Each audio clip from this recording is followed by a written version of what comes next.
Bonjour à tous et bonjour à toutes, c'est Xana. Aujourd'hui on se retrouve pour une vidéo afin de vous parler de deux nouvelles mises à jour qui sont arrivées un petit peu dans la foulée. Alors, je les ai eues à même pas 2 jours d'intervalle. Donc il s'agit de la .2.3 et la .2.6. Petite info avant de vous présenter les nouveautés à tous les véhicules. Les modèles 3 Highland ont deux nouveautés, eux, réservées à ces modèles-là. La première est la fameuse clé téléphone UWD qui permet une meilleure communication entre le téléphone et la voiture et de façon plus sécurisée. Alors, cette mise à jour, je ne pense pas qu'on l'aura un jour, puisque forcément ça doit être un problème matériel. Mais la deuxième, on risque potentiellement de la voir, mais bien sûr pas de suite. Ce sont les pleins phares adaptatifs. Donc pour ceux qui ne savent pas ce que c'est, je vous montre une petite vidéo de DS France qui montre un petit peu à quoi ça ressemble. C'est tout simplement votre véhicule va rester en plein phare et il va couper des petites sections, donc va éteindre des petites LED pour que certaines zones, donc là où vous croiserez des véhicules ou les véhicules se trouveront juste devant vous, ne soient pas éblouis par vos feux. Mais ne vous inquiétez pas, les anciennes générations produites avant les Highlands auront la possibilité d'avoir prochainement ces feux.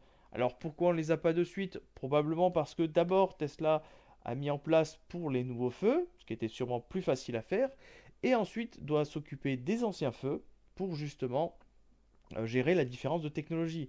Mais malheureusement, ça ne concerne pas toutes les anciennes générations, puisque toutes les versions produites avant mars 2021 ne pourront pas l'avoir. Alors comment le savoir? Déjà, vous avez donc les feux qui vous indiqueront tout simplement donc si c'est une version réflecteur ou si c'est du matrix, donc facilement reconnaissable par le globe au lieu des plein de miroirs, mais aussi lorsque vous avez lancé le live show de votre véhicule, que vous ayez le petit message Tesla qui apparaît sur le mur.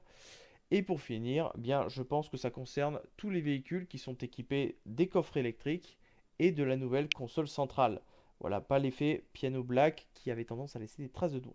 Je vous avais présenté la .2 tout simple, hein, la .2.0 je dirais, où il y avait quelques améliorations et on a eu deux autres entre-temps. Alors bien entendu, vous vous demandez sûrement pourquoi vous ne les avez toujours pas reçus. Il faut savoir que chez Tesla, les mises à jour sont envoyées par vague. C'est-à-dire que, exemple, sur 100 véhicules, les 10 premiers reçoivent la mise à jour, puis ensuite les 10 suivantes. Et si vous faites partie du 99e ou 95e véhicule acheté, eh bien vous aurez bien plus tard les mises à jour. Pourquoi avoir fait cela? Eh bien ça permet dans le cas où un bug critique ou un truc pas du tout prévu impacte énormément les premiers véhicules, et bien que l'ensemble du parc se retrouve embêté. Là, seuls 10 véhicules seront impactés, les 90 autres, eux, n'auront aucun problème puisque les mises à jour, ils ne la recevront pas. Ce qui explique pourquoi, entre le moment où moi je vous fais une vidéo avec la .2, vous recevrez peut-être la .9 d'ici là, ou même directement la 2024.4 tout simplement, sans être passé par la .2. C'est parce qu'entre-temps, il y a eu d'autres mises à jour, et le temps que ça arrive jusqu'à votre véhicule, et bien d'autres mises à jour ont été mis en premier. Ça permet d'éviter que vous-même ayez des bugs et d'avoir les dernières nouveautés sans être trop en retard. Alors concernant justement les mises à jour qui sont disponibles, je dirais pour l'ensemble des véhicules, eh bien déjà le menu donc raccourci d'icônes est maintenant affiché en doublon. Ce qui fait que vous avez vos icônes là, mais aussi affichées en bas. Et téléphone, téléphone, énergie, énergie. Et dashcam, dashcam. Donc, comme avant, lorsque vous preniez une icône que vous l'ameniez en bas, cette icône automatiquement disparaissait du menu. Mais là, c'est plus le cas. Vous faites tout simplement un doublon. Alors, c'est soit pour éviter que les icônes se déplacent sans arrêt et créer, je dirais, de la consommation sur la mémoire, soit c'est parce que peut-être c'est pour mieux trier les icônes, où là, c'est typique pour le conducteur, là pour s'occuper, et ici pour écouter de la musique. C'est peut-être pour faire ça aussi, pour les trier, ou alors c'est pour l'arrivée, pourquoi pas, de nouvelles applications à voir. L'autre nouveauté, c'était le menu trajet qui devenait beaucoup plus petit et éviter de vous faire glisser pour voir l'entièreté des trajets. Ensuite, on avait une correction du clavier AZERTY qui cassait un peu le chiffre 369 parce que forcément nous on a 2 lettres supplémentaires, et ce qui fait que les chiffres étaient décalés sur l'écran. Donc ils ont légèrement rétréci, ce qui explique pourquoi lorsque vous allez dans contrôle et que vous ouvrez votre boîte à gants ou que vous tapez votre code PIN, les chiffres sont beaucoup plus petits. Concernant autre détail, lorsque le véhicule est verrouillé et que vous déverrouillez tout simplement, enfin que quelqu'un tentait d'ouvrir la porte depuis l'extérieur, maintenant il y a un message déverrouiller le véhicule. Voilà, donc vous appuyez dessus et la voiture était déverrouillée. Voilà, j'essaie d'ouvrir à nouveau, déverrouiller le véhicule.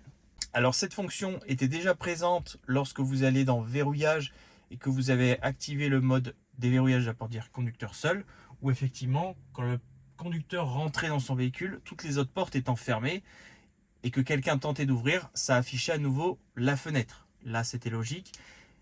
Donc maintenant, elle est appliquée à chaque fois que le véhicule est verrouillé, que quelqu'un tente d'ouvrir le véhicule. Ça préviendra comme quoi, attention, quelqu'un essaie d'ouvrir, vous souhaitez le déverrouiller. Concernant la point 2.3, maintenant on a un rappel pour le brancher à domicile. Alors pour ce faire, il fallait que, bien sûr, vous ayez indiqué le domicile dans la partie navigation, que vous ayez déjà rechargé sur votre domicile, donc que ce soit même sur une prise classique à 8 ampères, que je recommande, ou sur une wallbox, il n'y a pas de problème. Le véhicule donc considérera que vous recherchez à votre domicile. Et le troisième point, et là attention, il faut bien le comprendre, lorsqu'un niveau de charge inférieur à 50% de votre limite de recharge. Ça ne veut pas dire que lorsque je suis inférieur à 50%, ça veut dire lorsque dans le menu, ma limite de charge est à 80, donc ça veut dire qu'elle me préviendra quand je serai sous la barre des 40%. Je n'aurai pas de notification en dessous, enfin au-dessus de 40% parce que je suis à 50% de ma limite de charge. Ce qui fait que si vous êtes à 100%, effectivement, là, elle vous préviendra que lorsque vous êtes sous la barre des 50%. Et si je le mets au minimum, ma limite de charge 50%, elle me préviendra que lorsque je serai inférieur à 25%. Alors, ces petits trucs un petit peu à comprendre. Alors je comprends pas trop l'intérêt, moi j'aurais préféré juste mettre sous la barre des 20%, je reçois une notification comme quoi pensez à brancher votre véhicule, ok, ou même sous la barre des 10%, carrément le charge planifié se désactivera. Ça peut être un petit peu logique, mais là je ne comprends pas trop ce petit rappel de votre domicile. Et bien sûr la point 6 qui ajoute maintenant une estimation de l'autonomie selon l'âge de la batterie, puisqu'une batterie plus vieille aura moins de capacité et donc moins de disponibilité pour l'autonomie annoncée. Ça c'est un petit détail. L'autre nouveauté, c'est vraiment sur la partie mobile de votre application mobile, ou dans la partie sécurité, vous avez maintenant la possibilité d'ajouter des cartes clés.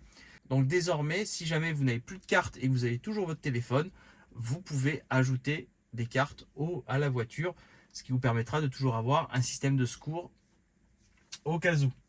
Personnellement, je vous recommande de toujours en avoir un dans le portefeuille parce que ça peut arriver que votre téléphone tombe en panne de batterie ou que vous allez acheter un nouveau téléphone et comme vous transférez votre téléphone à l'autre, eh bien la carte ne soit, enfin le téléphone ne soit plus reconnu comme accès au véhicule et d'être bloqué à l'extérieur. Et l'autre nouveauté, alors je ne sais pas si c'est lié à l'affaire de la dame qui justement s'est fait hacker à distance alors qu'en fait c'était quelqu'un qui avait accès à l'application mobile, bref. Désormais, si le téléphone n'est pas dans la partie clé de vos voitures, vous n'avez accès à aucune commande à distance du véhicule. Vous pouvez juste voir sa position et faire une demande d'entretien. C'est tout. Donc voilà les nouveautés de cette 2024.2.6.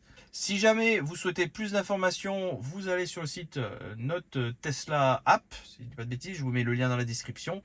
Ça vous permettra de voir toutes les nouveautés parce que, bien entendu, vu que mon véhicule est plus ancien, je n'ai pas les mêmes mises à jour que vous, forcément, si vous avez la version Highland par exemple. Et vous verrez un peu les nouveautés. Alors bien sûr, attention à prendre avec des pincettes parce que certaines fonctionnalités ne sont pas disponibles tout simplement en France ou tout simplement sur certains types de véhicules. Voilà. Dans tous les cas, j'espère que cette vidéo vous aura plu. Et sur ce, on se retrouve à bientôt pour de nouvelles vidéos. Allez, ciao!